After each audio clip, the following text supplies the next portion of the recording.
Un año después de mi divorcio, mi ex-suegra me vio sola en una clínica de fertilidad y sonrió con desdén. Mi hijo tuvo razón en dejarte. Ahora tiene una hija con tu ex mejor amiga. Pero cuando hice una pregunta silenciosa, el hombre que entró por la puerta hizo que su rostro palideciera. Lo primero que noté fue su abrigo, cachemira color crema, del tipo que cuesta más que la mensualidad del auto de la mayoría de las personas. Una sola hilera de perlas en el cuello. Se movía a través de las puertas automáticas de Coastal Maine Fertility, de la manera en que Eleanor Ashford se había movido por cada habitación de su vida, como si el aire de adentro hubiera sido dispuesto específicamente para su llegada. Había estado sentada en esa sala de espera durante 23 minutos, con una carpeta legal color crema equilibrada sobre las rodillas cuando ella entró. No me estremecí, no aparté la mirada, simplemente me quedé quieta, y la observé detener su andar en el momento en que me vio, y observé cómo la sonrisa se extendía lentamente por su rostro. No era una sonrisa cálida, era del tipo que Eleanor usaba cuando había detectado una herida que aún no había causado. Déjenme contarles algo sobre Eleanor Ashford antes de contarles lo que pasó después. Era, según cada criterio que le importaba a su círculo social, una mujer extraordinaria. Presidía 2 juntas benéficas de Portland. Recordaba cada nombre en cada evento. Enviaba notas de agradecimiento escritas a mano en papelería con relieve y siempre olía a gardenias. Y sabía exactamente qué cumplido darle a cada persona para hacerla sentir halagada y ligeramente en deuda con ella al mismo tiempo. También, en 6 años de cenas de domingo y festividades cuidadosamente observadas, nunca me llamó de otra manera que no fuera Hannah, querida, en un tono que dejaba claro que la palabra querida estaba haciendo mucho trabajo para cubrir algo que ella había decidido no decir en voz alta. Me había casado con su hijo Brett,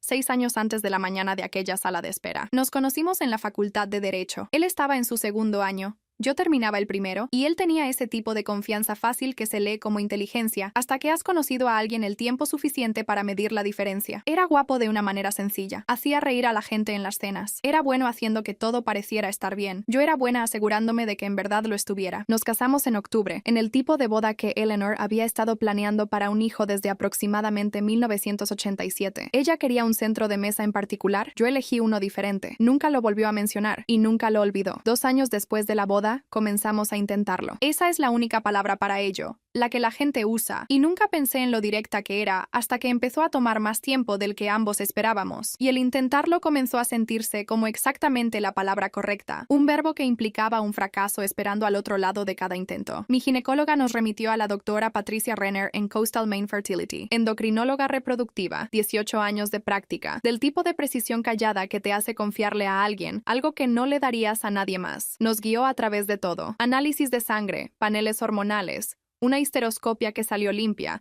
y, eventualmente, un plan que implicaba extraer embriones y congelarlos para transferencia. Extrajimos 7 embriones viables en 2 ciclos. 7. Recuerdo estar sentada en el consultorio de la doctora Renner después y contar los ceros de lo que habíamos gastado, y luego decidir que no importaba, porque ahora teníamos 7 oportunidades, que eran 7 más de las que teníamos 6 meses antes. La primera transferencia falló. La segunda transferencia prendió. Estuve embarazada durante 11 semanas. Mi cuerpo en particular, el que Eleanor había estado catalogando por sus deficiencias desde el primer día de Acción de Gracias, no lo sostuvo. Tenía 31 años y me tendí en una cama de hospital, y no lloré hasta que la enfermera salió de la habitación. La tercera transferencia también prendió. Tenía 8 semanas cuando Brett me dijo, con esa particular calma cuidadosa de alguien que entrega una noticia que ha ensayado, que pensaba que deberíamos hablar sobre nosotros, y sobre si nosotros todavía funcionaba. Perdí ese embarazo 2 días después. Quiero ser clínica sobre esto porque la versión clínica es la única que todavía puedo sostener sin que se me escape. 2 embarazos, 2 pérdidas, en el espacio de 14 meses. Salí del otro lado de la segunda y le dije a Brett que no podía hacer otro ciclo de inmediato, que necesitaba no ser una paciente por un tiempo, que necesitaba unos meses de ser solamente una persona antes de volver a convertirme en un sujeto clínico. Dijo que entendía. 3 semanas después, me dijo que quería el divorcio. 4 semanas después de eso, firmé los papeles. Nos quedaban 5 embriones en el almacenamiento criogénico de Coastal Maine Fertility. El acuerdo de divorcio, redactado por el abogado de Brett en un lenguaje tan limpio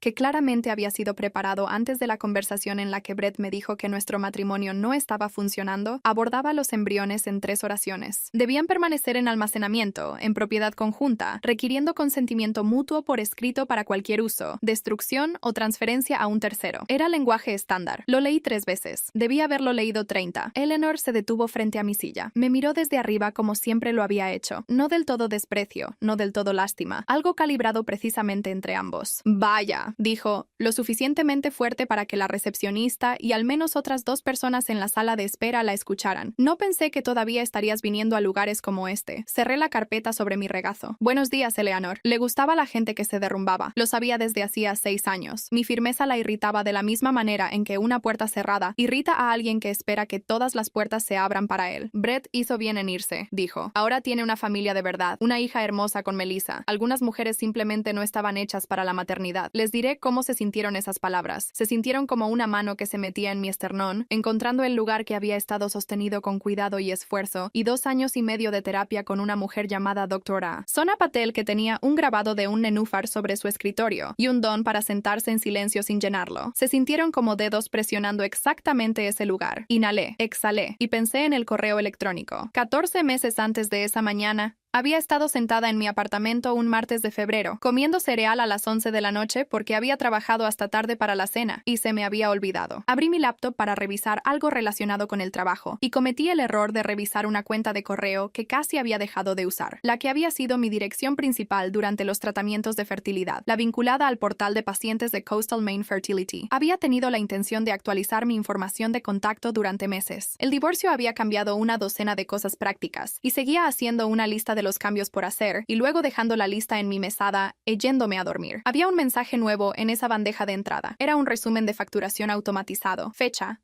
2 de diciembre. Concepto: procedimiento de descongelación de embrión, 1 unidad. Concepto: preparación del ciclo de transferencia. Concepto: transferencia de embrión, protocolo fresco. Total: 4180. Debajo, en pequeño texto azul. Para preguntas sobre este estado de cuenta, comuníquese con nuestro departamento de servicios al paciente. Puse mi tazón de cereal sobre la mesa de centro. Leí el correo de nuevo. Lo leí una tercera vez. El 2 de diciembre había sido 14 días después de que Brett solicitara el divorcio. Llevábamos 6 semanas separados en ese momento. El acuerdo aún no se había finalizado. La cláusula de consentimiento que requería la firma de ambos para cualquier uso de los embriones aún no se había firmado, pero tampoco necesitaba firmarse todavía, porque los embriones seguían siendo propiedad conjunta bajo el acuerdo de almacenamiento original, que requería el consentimiento por escrito de ambas partes, el cual yo nunca había dado. Mis manos no temblaban. Recuerdo haber notado eso específicamente, que mis manos estaban muy quietas, descansando a ambos lados de la laptop, mientras algo frío y muy silencioso se movía a través de mi pecho. Llamé a la clínica a la mañana siguiente a las 8:06 a.m. Pedí hablar con servicios al paciente. Me dijeron que había habido un procedimiento asociado a mi cuenta en diciembre. Pregunté si podían confirmar la documentación de consentimiento en el archivo. Hubo una pausa. Me transfirieron. Estuve en espera durante 11 minutos. Luego una mujer llamada Caitlin, que sonaba como si acabara de darse cuenta de que estaba teniendo una muy mala mañana, me dijo que la documentación parecía completa y que el formulario de consentimiento mostraba mi firma. Le dije a Caitlin que yo no había firmado ningún formulario de consentimiento en diciembre. Hubo otra pausa. Caitlin dijo que tendría que escalar esto y que me llamaría de vuelta. Me llamó de vuelta 4 horas después. Dijo que la clínica necesitaría revisar el archivo. Usó la frase protocolo interno 2 veces. No sonaba tranquilizadora. Colgué y llamé a mi abogada. Se llamaba Naomi Chen. Había ejercido derecho de familia en Portland durante 11 años. Había manejado 3 casos de derechos reproductivos que involucraban uso disputado de embriones, y tenía la particular cualidad de poder hacer que su voz sonara completamente uniforme cuando la información que recibía era cualquier cosa menos eso. Me escuchó describir el correo de facturación. Me hizo 3 preguntas aclaratorias. Luego dijo: no contactes a la clínica de nuevo sin mí. No llames a Brett. No llames a nadie. Ven mañana por la mañana. Fui a la mañana siguiente. La oficina de Naomi estaba en el 3er piso de un edificio en Congress Street que olía ligeramente a alfombra vieja y al almuerzo de alguien. Tenía expedientes en pilas ordenadas sobre cada superficie y una sola suculenta moribunda en el alféizar de la ventana, que siempre asumí era una metáfora de algo. Me escuchó sin interrumpir. Cuando terminé, tomó un blog legal y escribió 3 cosas en él, que no me mostró. Luego dijo: si lo que estás describiendo es preciso, esto no es un asunto civil con un anexo de divorcio. Esto es un asunto criminal con un anexo civil. ¿Entiendes la diferencia? Dije que sí. Ella dijo: entonces necesito que entiendas una cosa más. La manera de ganar esto no es ir rápido. La manera de ganar esto es ser más minuciosa de lo que ellos creyeron que alguien se molestaría en ser. Dije que también entendía eso. Me fui a casa. No llamé a Brett. No llamé a Melissa. Abrí el correo de facturación de nuevo y leí cada concepto. Procedimiento tratamiento de descongelación, preparación del ciclo de transferencia, transferencia de embrión, protocolo fresco, y me permití sentir, durante exactamente 1 hora, todo lo que necesitaba sentir: el duelo, la violación, la furia particular y específica de una mujer que ha pasado por 2 pérdidas y un divorcio, y que ahora está sentada en su apartamento a las 11 de la noche descubriendo que alguien usó lo que quedaba de la formación de su familia para construir la de otra persona. Luego cerré mi laptop. Luego fui a trabajar. Lo que siguió no fue rápido. Quiero ser honesta sobre eso porque las historias que se cuentan sobre estas cosas tienden a comprimir la línea de tiempo de una manera que hace invisible la espera. Y la espera fue la peor parte. 14 meses de ser metódica, cuando cada instinto en mi cuerpo quería gritar. Hubo un periodo de aproximadamente 3 meses en el que sabía que algo había pasado y no tenía pruebas más allá de un estado de cuenta automatizado y una llamada con una administradora de la clínica llamada Caitlin, que se había vuelto muy cuidadosa y muy callada cuando mencioné la palabra firma. Durante esos 3 meses fui a trabajar todos los días como analista de cumplimiento en una firma de seguros mediana, lo cual resultó ser entrenamiento útil para la guerra de documentación en la que ahora estaba metida. Y vi a la doctora Sona Patel todos los martes. Y no le dije a nadie que estaba buscando porque Naomi me había dicho que no lo hiciera. Y Naomi tenía razón. Naomi citó los registros de la clínica bajo las disposiciones de privacidad del paciente, que todavía me hacían parte de esos embriones bajo el acuerdo de almacenamiento original. Tomó 6 semanas y una petición formal a una jueza llamada la Honorable Margaret Alcott, quien había manejado 14 casos de derecho reproductivo en sus 12 años en el Tribunal de Distrito de Maine, y que leyó la petición en su despacho con la atención cuidadosa de alguien que entendía exactamente lo que estaba viendo. La jueza Alcott concedió la citación. Los registros llegaron. El formulario de consentimiento en el archivo mostraba mi firma: Hannah R. Bellamy, firmado con tinta azul, fechado el 29 de noviembre, 3 días antes del procedimiento. Mi nombre legal, el nombre en cada documento que había firmado en esa clínica, era Hannah Rose Bellamy Whitfield. Había agregado un guión cuando me casé con Brett. Cada formulario de admisión, cada consentimiento para cada procedimiento,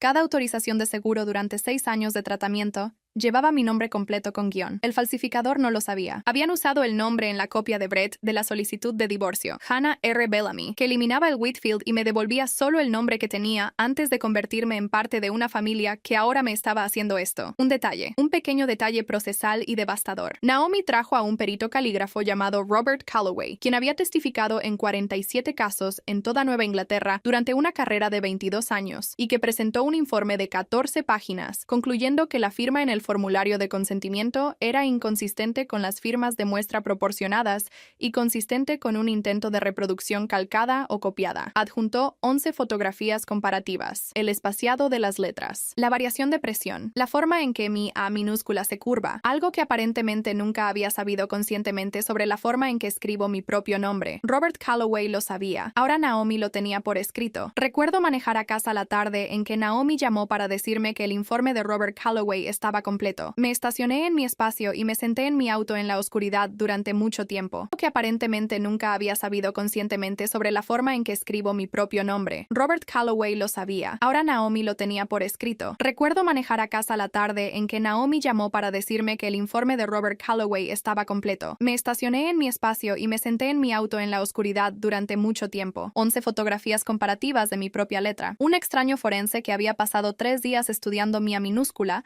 y que sabía algo sobre cómo sostengo un bolígrafo que yo no sabía sobre mí misma. Me habían copiado. La versión más fundamental de mi consentimiento había sido calcada, reproducida y entregada a una recepcionista de clínica y archivada en una carpeta con mi nombre. Me senté en mi auto durante 20 minutos. Luego entré, preparé la cena, llamé a mi madre y no le conté nada de esto, porque Naomi había dicho que no lo hiciera, y porque la forma en que mi madre manejaba las malas noticias era llorar hasta que yo dejaba de sentir mis propios sentimientos y empezaba a manejarlos de ella. Y no tenía la capacidad para eso. Luego llegaron las imágenes de vigilancia. El estacionamiento de Coastal Maine Fertility estaba cubierto por 2 cámaras exteriores instaladas después de un incidente de vandalismo en 2019. Las imágenes del 29 de noviembre, el día en que se había fechado el formulario de consentimiento falsificado, mostraban un Mercedes clase E plateado estacionándose en el espacio 14 a las 9:22 am. La conductora no salió. La pasajera sí. La pasajera era Melissa. Quiero decirles que me sorprendí. Quiero darles la versión en la que me sentí senté en la oficina de Naomi y miré el fotograma pausado en su laptop. Melissa con un abrigo gris, sobre de Manila bajo el brazo, caminando por las mismas puertas automáticas por las que yo había caminado docenas de veces como paciente, y sentí que la mandíbula se me caía. Pero la verdad es que lo había sabido, en algún lugar debajo del lenguaje, desde el momento en que leí ese correo de facturación. Había solo unas pocas personas en el mundo que sabían sobre esos embriones, y solo una de ellas había estado en mi sala 12 años seguidos escuchándome hablar sobre lo que significaban. Mi mejor amiga, 12 años. La mujer que había aparecido en mi puerta con una olla llena de sopa de pollo la semana después de mi primer aborto espontáneo y se había quedado conmigo durante 4 horas sin pedirme una sola vez que me sintiera mejor. Que había estado en la sala de espera del hospital durante mis 2 pérdidas. Que sabía, porque se lo había dicho en mi sofá con una copa de vino, y la honestidad sin reservas de una persona que cree que está a salvo. Que cuando dije que necesitaba un descanso del tratamiento no quería decir que me estaba rindiendo, quería decir que necesitaba respirar. Ella había elegido escucharlo de otra manera, o había elegido a Brett. No estoy segura de que esas sean cosas diferentes. Entró a la clínica a las 9:24 am. Salió a las 9:51 am. Llevaba un sobre de Manila cuando entró. No lo llevaba cuando salió. La conductora del Mercedes plateado no fue acusada de nada en esas imágenes. Era simplemente una mujer en un espacio de estacionamiento, esperando. Pero Naomi verificó la placa. Eleanor Ashford, propietaria registrada desde 2021. Nos sentamos con esas imágenes durante mucho tiempo. Pensé en todas las cenas de domingo, en todos los Hannah, querida, en todos los años en que Eleanor me había mirado a través de una mesa y calculado, con esos ojos brillantes y cuidadosos, exactamente donde estaban las debilidades. Pensé en lo que se necesita para quedarse en un espacio de estacionamiento durante 27 minutos mientras alguien entra a un edificio a presentar un documento que no le pertenece. La paciencia de eso, la organización de eso. Ella no solo había llevado a Melissa, había esperado. Entonces Naomi hizo una llamada. Su nombre era Martin Keene. Era investigador principal de la Fiscalía General de Maine, con 18 años en el cargo, especializado en fraude financiero y documental. Tenía el rostro de un hombre que había escuchado cada variación de la frase, no sabía que eso era ilegal, y había desarrollado una indiferencia productiva hacia ella. Vestía un abrigo gris carbón, y se movía con el propósito cuidadoso de alguien que trataba cada umbral como un lugar donde algo trascendente podría suceder. Cuando Naomi lo trajo por primera vez, Martin se sentó en su oficina frente a mí durante unos 45 minutos y hizo preguntas de la manera en que lo hacen los investigadores, planas, metódicas, volviendo sobre detalles que pensé que ya había respondido y preguntándolos desde un ángulo ligeramente diferente. No fue descortés, era como un buen bisturí, preciso. Al final de la reunión me miró y dijo, quiero ser honesto contigo. Esto va a requerir más paciencia de la que quieres dar. Necesitamos el panorama completo y el panorama completo toma tiempo. Le dije que entendía sobre la paciencia. Dijo, lo sé, tu abogada mencionó que trabajas en cumplimiento. Dije que sí. Dijo, bien. Martin había sido asignado a nuestro caso durante 9 meses para cuando Eleanor entró a esa sala de espera. Había estado construyendo algo específico, algo que no le había contado a Eleanor, que no le había contado a Brett, que no había mencionado a nadie excepto a Naomi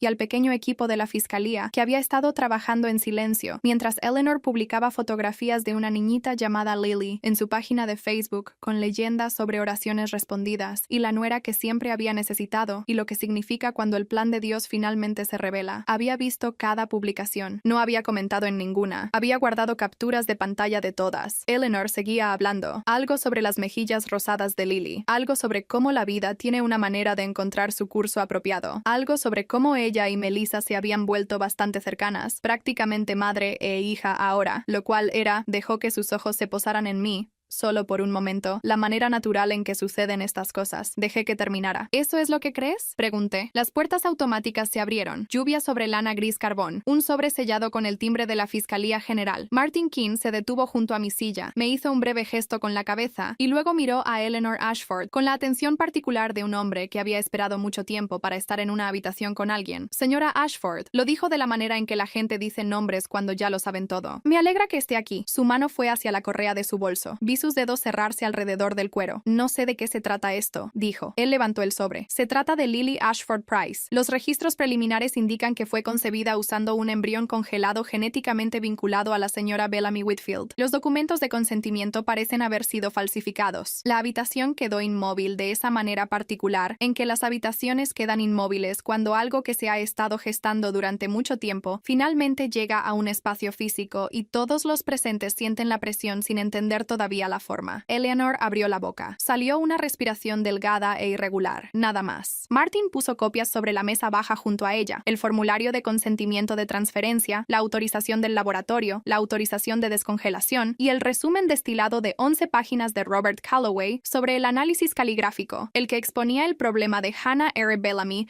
en un lenguaje clínico e irrefutable. Eleanor miró las fotografías al final. Su Mercedes plateado. Espacio 14, 9:22 AM. Las miró durante mucho tiempo. Yo solo llevé a Melissa, dijo. La habitación absorbió eso. No creo que ella se diera cuenta, en el momento en que lo dijo, de lo que acababa de confirmar, que había sabido exactamente a dónde iban, que había estado presente, que la elección de la palabra solo, no yo no sabía qué estaba haciendo Melissa o yo no tuve nada que ver con esto, sino solo, significaba que entendía que había algo más grande que estaba intentando minimizar de su parte en ello. Martin no la corrigió. Simplemente metió la mano en el sobre y sacó el segundo conjunto de documentos, los registros de la cuenta familiar. Los gastos legales de Brett por el procedimiento de fertilidad habían sido pagados desde la cuenta familiar de los Ashford, la cuenta de Eleanor, la que quedó a su nombre después de que falleciera el padre de Brett. $4,180, liquidados el 3 de diciembre. Un día después de la transferencia. También estaba el correo electrónico. Martin lo colocó al final, como si entendiera el peso particular que tenía. Había sido enviado desde la dirección personal de Eleanor, la que usaba para la junta benéfica, la de su papelería con relieve, a las 11:47 p.m. del 28 de noviembre, la noche antes de que Melissa manejara hasta la clínica con un formulario de consentimiento falsificado en un sobre de Manila. Decía, firma como Brett te mostró. Nadie va a mirar tan de cerca. Eleanor se quedó mirando esas 12 palabras durante lo que pareció mucho tiempo. Eso fue, comenzó. Vamos a necesitar que venga con nosotros para una entrevista formal, dijo Martin. Su abogado es bienvenido a estar presente. Ahora sostenía su bolso con ambas manos. Sus nudillos habían adquirido ese color particular que adquieren los nudillos cuando una persona intenta mantenerse erguida solo mediante la fuerza del agarre. Mi hijo. El señor Price ha sido notificado por separado, dijo Martin. Su abogado ya está en nuestras oficinas. La observé entender lo que eso significaba. Que Brett no había venido con ella esa mañana. Que Brett había sido localizado en otro lugar, por otra persona, aproximadamente a la misma hora en que Eleanor entraba a una clínica de fertilidad y decidía pasar 45 segundos diciéndome cosas diseñadas para vaciarme por dentro. No hubo satisfacción en ello que se sintiera limpia. Quiero decirlo claramente, porque creo que las historias sobre momentos como este tienden a describir algo triunfal, algo donde la balanza se equilibra visiblemente, y la persona que te hizo daño se pone gris con el peso específico de la justicia, y tal vez así se ve desde afuera. Desde adentro fue principalmente solo el agotamiento que había estado de pie durante mucho tiempo, finalmente pudiendo sentarse. La directora de la clínica había aparecido al final del pasillo. Se llamaba la doctora Sylvia Marcus y había estado en contacto regular con Naomi durante 9 meses, y miró la escena frente a ella con la expresión particular de alguien que había esperado ese día y se sentía aliviada,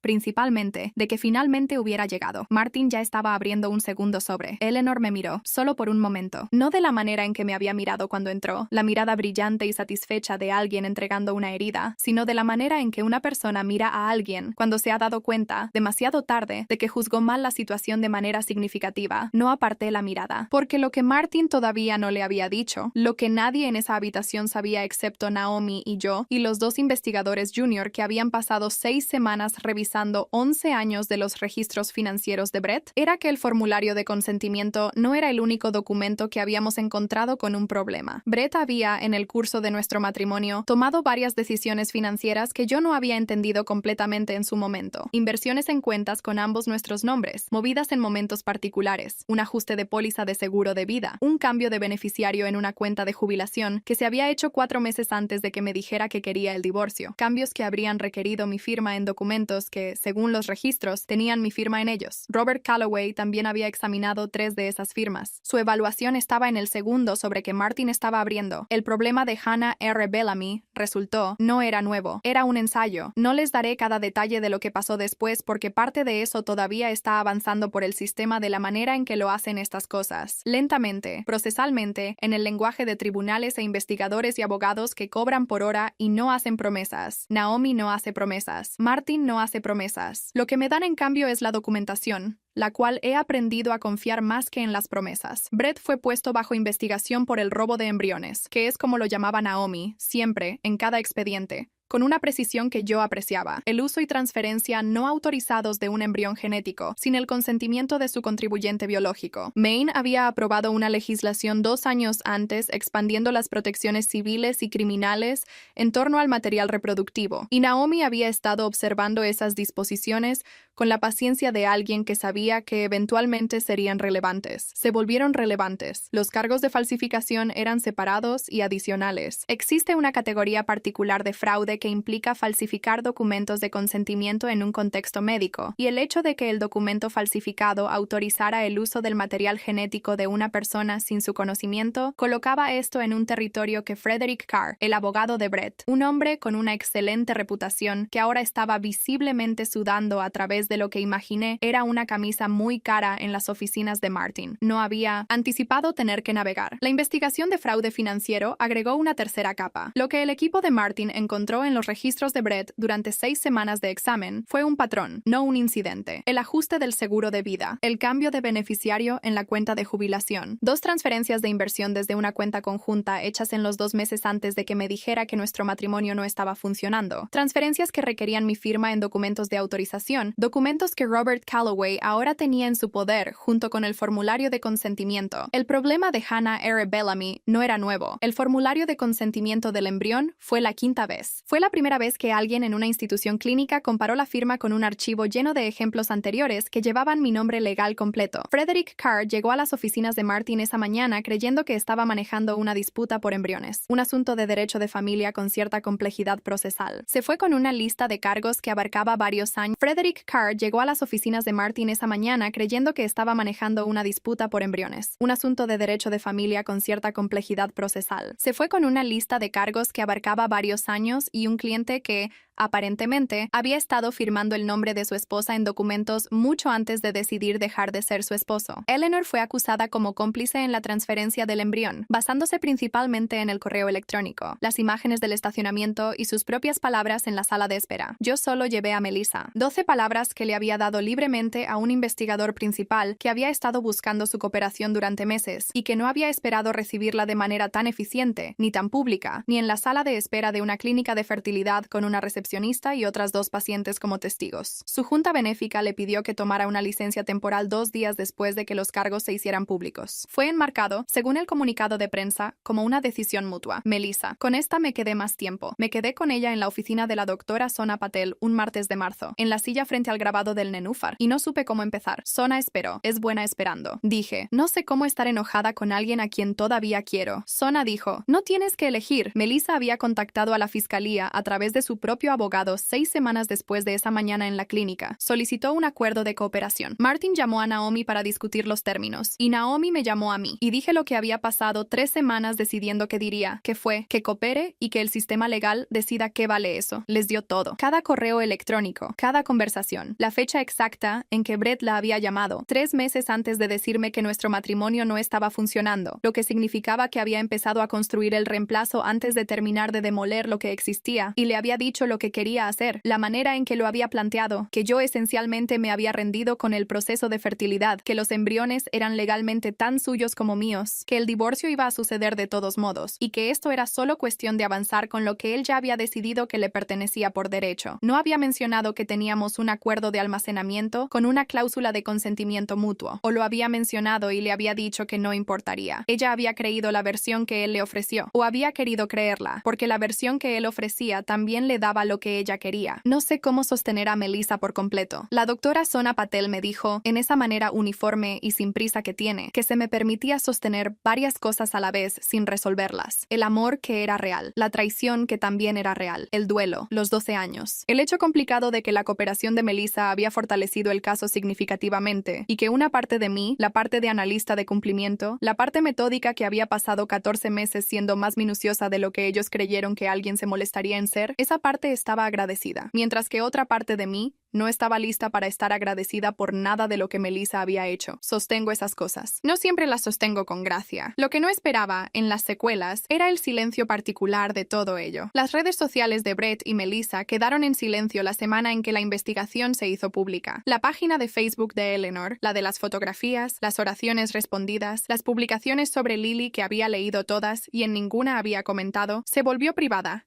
y luego desapareció. Lily tenía 11 meses. Ella tiene mi material genético. También tiene un padre bajo investigación criminal y una madre que cooperó con el enjuiciamiento de esa investigación y una abuela que enfrenta cargos de complicidad por un correo electrónico que envió a las 11:47 p.m. en una noche de noviembre cuando estaba segura de que nadie miraría tan de cerca. Pienso en Lily. No les diré que no lo hago. Tengo una abogada y una posición legal y un derecho a varias determinaciones que el tribunal eventualmente hará. Y tengo a la doctora Sona Patel para ayudarme a pensar en qué quiero de esas determinaciones, qué puedo permitirme querer de ellas, qué significa querer algo de una situación tan complicada. Lo que sé es que no fui a esa clínica de fertilidad esa mañana a hacer una escena. Fui preparada. Tenía mi carpeta legal color crema. Tenía mi cita con la doctora Renner. Tenía el número de Martin Keene en mi teléfono y las instrucciones de Naomi sobre cómo comportarme si Eleanor aparecía, y había entendido, al cruzar esas puertas automáticas, que había una probabilidad razonable de que Eleanor apareciera, porque Martin sabía que ella tenía una cita fija los martes por la mañana en la clínica. Algo sobre el chequeo posparto de Melissa. No había orquestado el encuentro. Simplemente no lo había evitado. Y me había quedado muy quieta cuando Eleanor entró con su abrigo de cachemira y sus perlas, y sus 12 segundos de crueldad, y había esperado, y había hecho una pregunta silenciosa, y el hombre que entró por la puerta detrás de ella había estado cargando todo lo que ella se había convencido de que nadie jamás buscaría. 6 semanas después de esa mañana, la doctora Renner llamó para contarme los resultados de un procedimiento que había ido a la clínica ese día a discutir en serio. Me quedaba un embrión viable en almacenamiento criogénico. Los otros habían sido los usados sin mi consentimiento, el que se convirtió en Lily, y 2 que no habían prendido durante mis transferencias anteriores. El que quedaba era el último de lo que habíamos construido, lo que yo había construido, a través de ciclos y extracciones y esperanza que me había costado más de lo que puedo sumar en una hoja de cálculo. Era mío, completamente mío ahora bajo una determinación judicial firmada por la jueza Alcott, cuya cuidadosa atención al derecho reproductivo no había flaqueado ni una sola vez durante todo el proceso de 14 meses. La doctora Renner dijo, con la precisión de alguien que elige sus palabras con cuidado: quiero que te tomes todo el tiempo que necesites. Le dije que había estado tomándome tiempo. Le dije que pensaba que estaba lista para parar. Hay algo que sucede después de la parte de la justicia, y quiero ser honesta sobre esto porque nadie te habla de ello. Las historias no llegan hasta aquí. Terminan en el micrófono que se suelta, o el rostro que se pone gris, o el sobre la mesa, y dejan fuera la parte que viene después, que es simplemente tu vida normal, esperándote, todavía requiriendo tu atención. Mi vida normal incluye un apartamento que me gusta, un trabajo que encuentro significativo, una terapeuta con un grabado de nenúfar, y una decisión que estoy en proceso de tomar con cuidado. También incluye el recuerdo del rostro de Eleanor Ashford en una sala de espera. No el triunfante, no el que llevaba puesto cuando entró, sino el que tuvo cuando se abrió el segundo sobre, y entendió que aquello que había hecho con confianza y certeza, y la convicción absoluta de que nadie miraría tan de cerca, había sido observado, muy de cerca, durante 14 meses. Ella lo había organizado, el correo lo decía, sus propias palabras lo decían, el estacionamiento lo decía. Lo había organizado y luego había publicado fotografías del resultado, y lo había llamado una oración respondida. A veces pienso en eso, la certeza que se necesita para hacer algo así, la confianza, la manera en que el poder puede hacer que una persona se sienta invisible ante las consecuencias, intocable, como si las reglas que gobiernan a todos los demás simplemente fueran menos aplicables a alguien que envía notas de agradecimiento con relieve y recuerda el nombre de todos. Pienso en mi propio nombre, Hannah Rose Bellamy Whitfield. Las 4 palabras completas, las que había cargado a través de 6 años de la familia de otra persona y 2 pérdidas y 14 meses de ser metódica cuando quería gritar. El falsificador no conocía mi nombre completo. Esa fue la grieta en la pared, un detalle procesal, ahí, esperando a que alguien lo mirara. Yo lo miré. Si todavía están aquí, quiero decirles una última cosa. No he decidido qué hacer con mi embrión restante. Esa decisión me pertenece a mí y a mi médica, y posiblemente, eventualmente, a alguien que aún no he conocido,